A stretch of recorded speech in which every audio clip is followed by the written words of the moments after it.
दोस्तों, एक नगर में निर्धन ब्राह्मण पति पत्नी साथ रहते थे।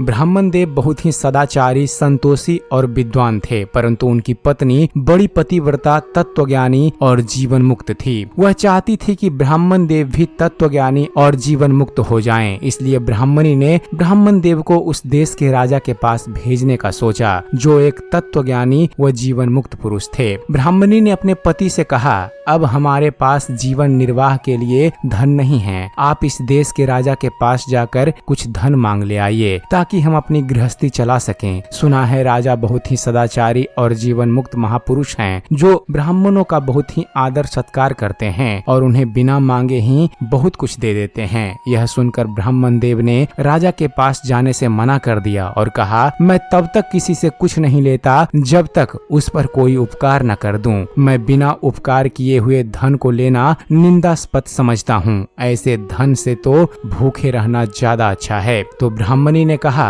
आप तो ज्ञानी हैं, राजा को उपदेश ज्ञान देकर उन पर उपकार कर देना और इसके बदले में जो भी दे उसे स्वीकार कर लेना। यह बात ब्राह्मण देव को सही लगी और वे राजा के पास चले गए। जब ब्राह्मण देव राजा के पास पहुँचे तो राजा ने उनका बहुत ही ज्यादा आदर सत्कार किया और कुछ सोने की मुद्राएं देने लगे, तो ब्राह्मण देव ने उसे लेने से मना कर दिया। राजा ने इसका कारण पूछा तो उन्होंने कहा, मैं बिना किसी उपकार के धन नहीं लेता हूँ। अगर आप मुझे कोई काम दें और जब मैं उस काम को पूरा कर दूं, तब मैं इस धन को स्वीकार करूंगा। तो राजा ने कहा, ठीक है, मैं आपसे कुछ शब्दों के भाव अर्थ जानना चाहता हूँ। अगर आप मुझे उसका ज्ञान दे दें तो बहुत अच्छा होगा। मुझे ज्ञान भी प्राप्त हो जाएगा और आप मुझ पर उपकार भी कर देंगे। तब राजा ने ब्राह्मण देव से प्रश्न किया, अनपेक्ष क्या है? ब्राह्मण देव ने उसका उत्तर दिया, जिस मनुष्य को किसी भी प्रकार की कामना और इच्छा ना हो और जो किसी बात की चिंता ना करे, वही अनपेक्ष है। राजा ने अगला प्रश्न किया, सूची का क्या मतलब होता है? ब्राह्मण देव ने इसका जवाब दिया, जिसका मन बहुत ही पवित्र हो, जिसका व्यवहार न्याय युक्त हो और जो वार्तालाप से ही दूसरों को पवित्र कर दे, वही सूची है।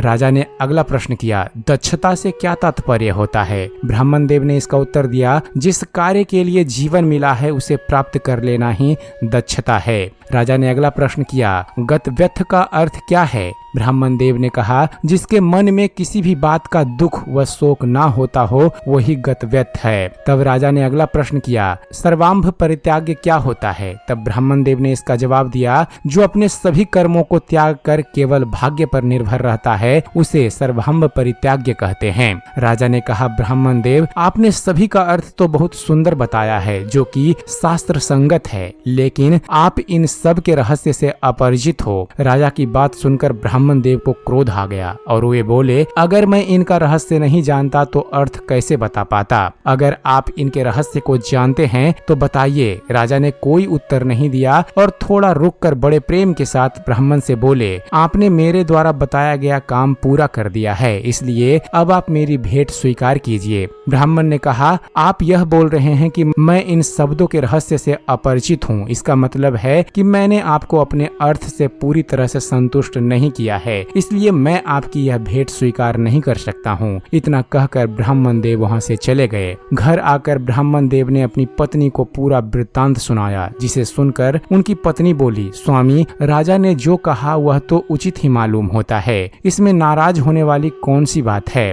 पत्नी की बात सुनकर ब्राह्मण को और ज्यादा गुस्सा आ गया और वह बोला, तुम भी राजा का समर्थन करती हो, क्या मुझे सचमुच इनके रहस्य का ज्ञान नहीं है? ब्राह्मणी ने कहा, स्वामी, आप ही तो कहते हैं कि सच्ची बात का सदैव समर्थन करना चाहिए। देखिए, किसी शब्द का अर्थ बताना सरल होता है, लेकिन उसका रहस्य समझाना कठिन होता है। ब्राह्मण, वो कैसे? तब ब्राह्मणी ने कहा, बताइए, राजा ने किन शब्दों के मतलब पूछे? क्या वह सारे गुण आपके अंदर हैं? ब्राह्मण, क्यों नहीं? कौन सा गुण मुझ में नहीं है? तब ब्राह्मणी ने कहा, आप पुनः मुझे बताइए, अनपेक्ष का क्या मतलब है? ब्राह्मण, जिसे किसी भी प्रकार की कोई इच्छा ना हो। तब ब्राह्मणी कहती है, क्या आपके अंदर यह गुण है? ब्राह्मण ने कहा, हाँ, मैं तुम्हारे कहने पर राजा के पास गया था, लेकिन उनके इतना कहने पर भी मैंने कोई भेंट स्वीकार नहीं की। ब्राह्मणी ने कहा, आप बिल्कुल सत्य बोल रहे हैं, आप मेरे कहने पर ही वहाँ गए थे। आप बताइए सूची का मतलब क्या है? ब्राह्मण ने कहा, जो पवित्र और न्याय युक्त हो और अपनी बातों से दूसरों को पवित्र कर दे। ब्राह्मणी ने कहा, क्या आपके अंदर यह गुण है? क्या आप पवित्र और न्याय युक्त हैं और अपनी बातों से दूसरों को पवित्र कर देते हैं? अगर आप में यह गुण है तो फिर राजा की बातों से आपको इतना क्रोध क्यों आया?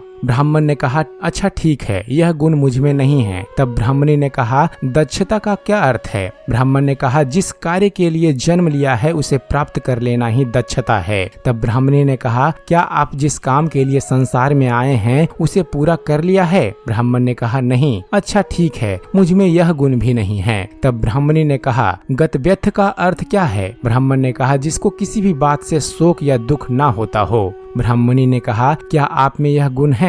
अगर है तो मेरे द्वारा राजा की बातों का समर्थन करने पर आपको क्रोध क्यों आया? ब्राह्मण, तुम सत्य कहती हो, यह गुण भी मुझ में नहीं है। तब ब्राह्मणी ने कहा, आपने राजा को सार्वभौम परित्यागी का क्या मतलब बताया है? ब्राह्मण, जो अपने सारे कर्मों को त्याग कर केवल भाग्य पर निर्भर रहता हो, अपने आप को कुछ मिल जाए उसी में संतुष्ट रहता हो। तब ब्राह्मणी ने कहा, क्या आप ऐसे हैं? क्या आपने अपने सभी कर्मों का त्याग कर दिया है? तब ब्राह्मण ने कहा, देवी, मैं अपनी सारी कमियों को जान गया हूँ और यह भी समझ गया हूँ कि राजा ने मुझसे ऐसा क्यों कहा कि मैं इन सब शब्दों के केवल अर्थ जानता हूँ, इनके रहस्य को नहीं। अब मैं एक सच्चा सन्यासी बनने जाता हूँ। जब ये घर छोड़कर जाने लगे तो उनकी पत्नी ने प्रार्थना की, स्वामी मुझे भी साथ लेकर चलिए, मैं यहाँ अकेले कैसे रहूंगी? आज जो मैंने आपको राजा के पास भेजा था वह धन के लिए नहीं बल्कि इसलिए भेजा था ताकि आप अपने जीवन के लक्ष्य को पहचान सकें। मुझे ज्ञात था कि राजा तत्वज्ञानी और जीवन मुक्त महापुरुष हैं जो आपको जीवन मुक्ति का मार्ग दिखा सकते हैं। अपनी पत्नी की बात सुनकर ब्राह्मण देव को बहुत प्रसन्नता हुई और उन्होंने कहा, चलो तुम भी मेरे साथ जीवन के लक्ष्य को प्राप्त करने में मेरी सहायता करना। इस प्रकार दोनों पति पत्नी अपना सब कुछ त्याग कर परमात्मा की प्राप्ति के लिए चल दिए और अंत में ब्राह्मण देव तत्व ज्ञान और जीवन मुक्त ज्ञान को पाकर परमात्मा में विलीन हो गए। तो दोस्तों एक बार प्रेम से बोलिए जय श्री कृष्ण,